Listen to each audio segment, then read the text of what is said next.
So let's take a look at some famous people from history who used their different thinking modes to help them with their problem solving. If you look at that guy right there, he was Salvador Dali, a very well-known surrealist painter of the 20th century. He was the very definition of a wild and crazy guy. You can see him here with his pet ocelot, Babu.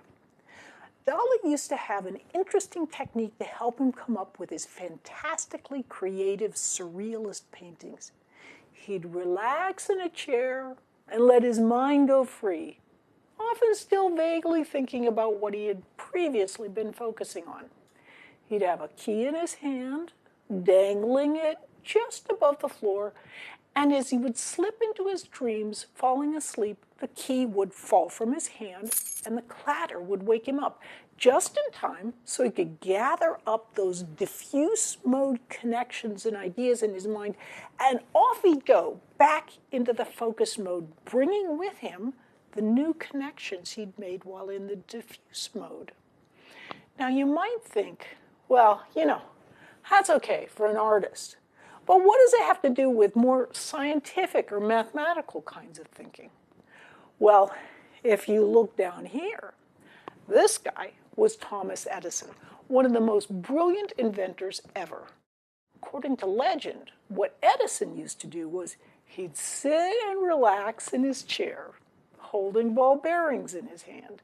He'd relax away, letting his mind run free, although it would often noodle back in a much more relaxed way to what he'd been focusing on previously. When Edison would fall asleep, the ball bearings would drop and clatter to the ground just as with Dali, and it would wake Edison up, and off he'd go with his ideas from the diffuse mode, ready to take them into the focus mode and build on them. So the bottom line is, when you're learning something new, especially something that's a little more difficult, your mind needs to be able to go back and forth between the two different learning modes. That's what helps you learn effectively. You might think of it as a bit analogous to building your strength by lifting weights.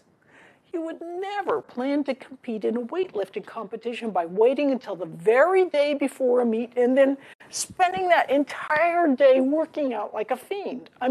It just doesn't happen that way. To gain muscular structure, you need to do a little work every day, gradually allowing your muscles to grow. Similarly, to build neural structure, you need to do a little work every day, gradually allowing yourself to grow a neural scaffold to hang your thinking on. A little bit every day, and that's the trick. In summary then, we learned that analogies provide powerful techniques for learning. We learned about how the brain's two different thinking modes, focused and diffuse, each helps us learn, but in very different ways. And finally, we learned that learning something difficult can take time. Your brain needs to alternate its ways of learning as it grapples with and assimilates the new material. Thanks for learning about learning. I'm Barbara Oakley.